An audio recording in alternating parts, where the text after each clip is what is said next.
Bismillah, Assalamualaikum warahmatullahi wabarakatuh. Alhamdulillahirabbil alamin. Assalatu wassalamu ala asrofil anbiya'i wal mursalin Sayyidina wa maulana Muhammadin wa ala alihi wa sahbihi ajma'in, amma ba'du.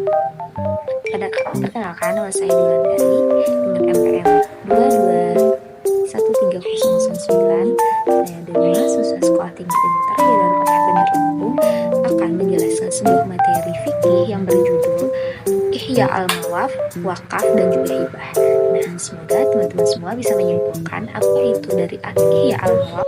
Nah, Ihya al-Mawaf yang artinya menghidupkan lahan yang mati. Pengertian Ihya al-Mawaf. Ihya secara bahasa artinya menjadikan sesuatu menjadi hidup, dan sedangkan mawat adalah sesuatu yang tidak bernyawa. Maksudnya di sini adalah tanah atau permukaan bumi yang kosong, tidak ada bangunan dan tempat tinggal. Dan dalam pendapat lain, mawat adalah tanah yang tidak ada pemiliknya dan tidak ada yang memanfaatkan di dalamnya.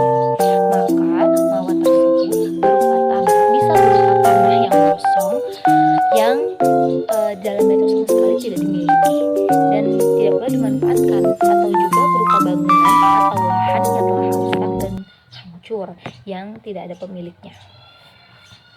Secara istilah, Ihyaul Mawat adalah tanah yang terbebas dari hak kepemilikan yang terlindungi. Tanah itu adalah tanah kosong yang berlaku kepada yang pemilikan di dalamnya. Tidak terdapat tanda-tanda pengelolaan, atau di dalamnya terdapat tanda kepemilikan atau pengelolaan, tetapi pemiliknya tidak diketahui. Sedangkan hukum yang Ihyaul Mawat adalah hukum membuka lahan adalah boleh atau bisa disebut dengan jais, dan apabila sudah dibuka maka pemilikan berpindah kepadanya, sebagaimana sabda Rasulullah SAW, barang siapa yang menghidupkan tanah mati maka itu akan menjadi miliknya. Hadis riwayat Ahmad dan Tirmidzi. Bahkan dalam mazhab Syafi'i hukumnya adalah sunnah, sebagaimana sabda Rasulullah SAW, barang siapa yang membuka tanah yang mati maka ia mendapatkan pahala dan tanamannya yang akan menjadi sedekah. Hadis riwayat An-Nasai. Hikmah dari disyariatkannya Ihyaul Mawat adalah meningkatkan sumber daya dan perekonomian baik untuk manusia dan juga hewan. Nah, ada syarat-syarat nih menghidupkan lahan yang mati, yaitu syarat-syaratnya menghidupkan lahan yang mati ada dua. Yang pertama, tanah yang dihidupkan berlaku kepemilikan, dan yang kedua, pihak yang menghidupkan adalah seorang muslim, sehingga orang kafir tidak boleh hibah, hadiah, dan wasiat adalah istilah-istilah syariat yang sudah menjadi perbendaharaan bahasa Indonesia, sehingga istilah-istilah ini bukan lagi suatu yang asing. Nah, hibah, hadiah, dan wasiat merupakan bagian dari tolong-menolong dalam kebaikan yang diperintahkan oleh agama Islam. Dan dalam hukum Islam, seseorang itu diperbolehkan untuk memberikan atau menghadiahkan sebagian harta kekayaan ketika mereka masih hidup kepada orang lain. Nah, pemberian semasa hidup itu sering disebut sebagai hibah. Allah Azza wa Jalla mensyariatkan hibah karena mendekatkan hati dan menguatkan tali cinta antara manusia. Dan oleh karena itu, permasalahan hibah ini perlu diperhatikan dalam rangka mewujudkan rasa cinta di antara kaum muslimin yang sangat perlu sekali terus dipelihara dan ditumbuh kembangkan. Nah, di sini kita masuk ke hakikat hibah nih. Nah, kata hibah itu berasal dari kata bahasa Arab yang berasal dari kata al-hibah, yang artinya berarti memberikan yang dilakukan seseorang di masa hidupnya kepada orang lain, dan disitu tanpa imbalan, atau pemberian itu dinamakan seperti cucuan. Nah, baik berupa harta atau bukan harta. Nah, dengan demikian pemberian hibah adalah pemberian yang dilakukan oleh seseorang kepada pihak lain yang dilakukan ketika masih hidup dan dalam keadaan yang sehat. Dan serah terima harta yang diberikan itu dilakukan pada waktu penghidup masih hidup. Pemberian murni, nah itu ada 3 jenis, yaitu hibah, hadiah, dan sedekah tasawuf atau sedekah yang hukumnya itu tidak wajib. Nah, dan untuk membedakannya itu ada cara membedakannya adalah pemberian tanpa bayaran itu adalah hibah apabila diiringi dengan memindahkan barang yang diberikan dari tempat ke tempat orang yang diberi sebagai bentuk penghormatan dan pemuliaan, maka itu dinamakan hadiah. Nah, apabila diiringi dengan pemberian kepada orang yang membutuhkan dalam rangka mendekatkan diri kepada Allah Azza wa Jalla dan mencari pahala akhirat, itu maka dinamakan dengan sedekah. Nah, perbedaan hadiah dan hibah adalah dengan dipindahkan dan dibawa dari satu tempat ke tempat lain. Nah, berkaitan dengan hibah nih, dapat disimpulkan bahwa hibah merupakan perjanjian sepihak yang dilakukan oleh penghibah ketika hidupnya untuk memberikan suatu barang dengan cuma-cuma kepada penerima hibah.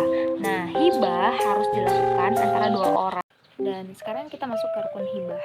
Nah, di sini mayoritas ulama itu memandang bahwa hibah memiliki 4 rukun, yaitu orang yang memberikan itu namanya al-wahib, dan orang yang diberi itu namanya mauhub lahu, dan benda yang diberikan itu namanya al-mauhub, dan tanda serah terima itu disebut dengan silhot. Nah, sedangkan mazhab Hanafiyah memandang rukunnya hanya satu, yaitu silhot saja. Demikian beberapa hukum itu berkenaan dengan hibah dalam fikih Islam. Semoga Allah memberikan manfaat kepada kaum muslimin dengan pembahasan singkat ini. Ini kita akan membahas tentang pembahasan wakaf. Nah, wakaf adalah penahanan aset dan pemberian jalan pemanfaatan. Nah, maksud dari aset tersebut adalah apa saja yang memungkinkan untuk bisa dimanfaatkan, namun barangnya tidak ada, seperti rumah, toko, kebun, dan lain sebagainya. Adapun manfaat yang dimaksud adalah hasil dari aset tersebut, seperti buah, upah, penempatan rumah, dan lain sebagainya. Nah, wakaf itu bisa terlaksana dengan 2 hal. Ucapan yang menunjukkan untuk berwakaf, seperti ucapan saya telah mewakafkan tempat ini, atau saya telah menjadikan sebuah masjid. Nah, seperti itu. Nah, perbuatan yang menunjukkan kepada wakaf itu menurut kebiasaannya banyak orang, seperti seseorang yang menjadikan rumahnya sebagai masjid dan mengizinkan masyarakat secara umum untuk sholat di situ, atau menjadikan tanahnya sebagai pemakaman dan mengizinkan masyarakat untuk menguburkan jenazah mereka di sana. Nah, kemudian orang yang mewakafkan adalah orang yang boleh menggunakan hartanya seperti yang telah disebutkan sebelumnya, dan hendaknya yang diwakafkan itu termasuk hal yang bisa bermanfaat secara terus-menerus gitu, dan itu juga tetap keberadaannya itu tetap. Nah, dan tidak ada wakaf pada hal-hal yang tidak tetap. Maksudnya itu cepat habis gitu, cepat punah. Nah, setelah dimanfaatkan, kayak makanan itu kan cuma sementara kan. Nah, itu. Nah, wakaf itu harus berupa tertentu. Wakaf itu tidak sah jika tidak tertentu, seperti saya mewakafkan salah seorang dari para hamba sayaku atau salah satu dari rumah saya. Nah, hendaknya wakaf itu untuk sesuatu kebaikan, karena tujuannya adalah takarrub ilallah, kayak masjid, jembatan. Nah, itu kan lama kan, tidak cepat punah gitu. Nah, wakaf itu tidak sah untuk selain jalan kebaikan, seperti wakaf untuk tempat ibadahnya orang-orang kafir, itu terus untuk mendukung perbuatan yang tidak baik lah. Kafir itu tidak dibolehkan gitu. Nah, syarat sahnya itu wakaf jika pada hal tertentu agar dimiliki sepenuhnya. Karena wakaf itu kepemilikannya, maka tidak sah bagi orang yang bukan menjadi hak miliknya, seperti jenazah dan hewan. Syarat sahnya wakaf juga hendaknya yang bisa dieksekusi. Tidak sah wakaf yang bersifat sementara atau masih terkait dengan hal lainnya, kecuali jika dikaitkan dengan kematian pemiliknya, maka itu tetap sah gitu.